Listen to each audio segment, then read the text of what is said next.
Hello, my name is Tomy Shaw. On today's channel, what I'll be doing is I'll be going over my steps to acquiring more real estate. So I'll be showing step by step how I acquire real estate, what sites do I use, and how do I use them, and how do I negotiate, and how do I find out if it's the deal. So let's look at over a little piece of paper that I have here, and I want to change this method. I want to make it more efficient. So right now I'll be using a pen and paper to really get that information down. So let's go ahead, change this around.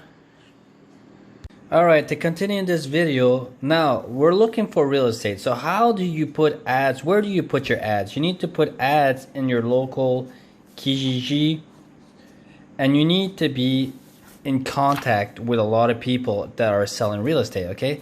Because you gotta know your market. You gotta know who's interested in selling real estate, and how do you find those deals. So first of all, you're gonna have to know your location. And where do you want, like how much returns do you want? You're gonna have to know that, your cap rate. So once you know these numbers, let's say it's a 7%, and you know the location you're looking for, okay? So you're gonna be putting an ad saying that I'm looking for a fourplex in a certain location, and I'm looking for this fourplex, and I want at least a 7% return. So somebody comes up to you and he says, I have a fourplex, it's selling for $400,000 and it's making 40 or let's say $30,000 of profit, or let's say you're selling it for $1 million, okay? And it's giving $60,000 profit. Well, you already know that this person is selling too much because this is a 6% return.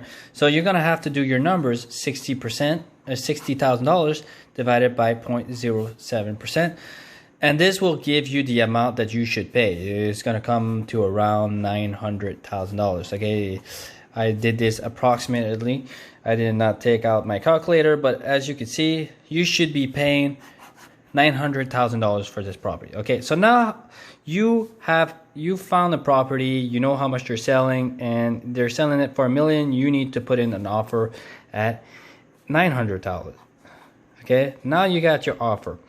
So what is the next step? You need to get finance. How do you get finance? Well, you can get finance through banks, and you can get finance by private equity. Okay, I prefer using banks because when you get approved by a bank, the interest on that money is going to be very low. Like sometimes it's going to be like a 3%.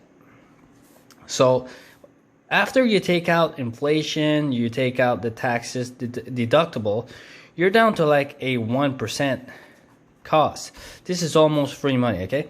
So now you got $900,000. You have to figure out how much money you need as a down payment. So it's going to be around 20%. So 20% out of $900,000 is $180,000. Okay, who will finance the rest? The bank. 900 minus 180,000 is $720,000. So this is 80% financed. So it's also a 5 times leverage. Okay, when we're talking about leverage, well, this is a 5-time leverage. So this means your money is working at 5 times the rate of equity if you were to pay cash for this property. Okay, so now you know you got $60,000. You're making $60,000 profits, and then you have to remove that 3% on that $720,000 debt, because those profits you're gonna have to deduct these interests. Okay, the interest on that $720,000 loan. So you got a 3%. So that's $7,200 times 3. So it's about $22,000. Okay, I did this math in my mind. Maybe I'm way off, but it should be around that. So you have $60,000 profits minus that $22,000. This gives you $38,000 of profits after you pay the bank. This is not cash flow, okay? This does not take into consideration that you have to reimburse the bank. Like you're gonna have to pay capital and interest. Sorry about that. Writing and looking at the camera at the same time is not really easy. Okay, so you got this $38,000 profit. Okay, on paper this looks very good, but now the danger is that when you're looking at this deal, maybe you don't have enough money to cover the payment. So if you look at $22,000, usually it's around 4%, including interest and capital. But for this measure, we'll put it at 5%. So 5%, in this case, you would have enough money to cover interest and capital because you already know you're making a 7% return. So hopefully this makes sense, okay? And when you're putting in an offer, you have to remember that the offer needs to include all maintenance and repairs that needs to be done on the property. If the roof is done and it's going to cost you $45,000, well, you're going to have to deduct that from that $900,000 offer. Even if you're going to do the job yourself, you're going to change that roof yourself, you're going to have to put in the offer at what it would cost to really do that new roof from a contractor. So you got that $900,000 minus $45,000.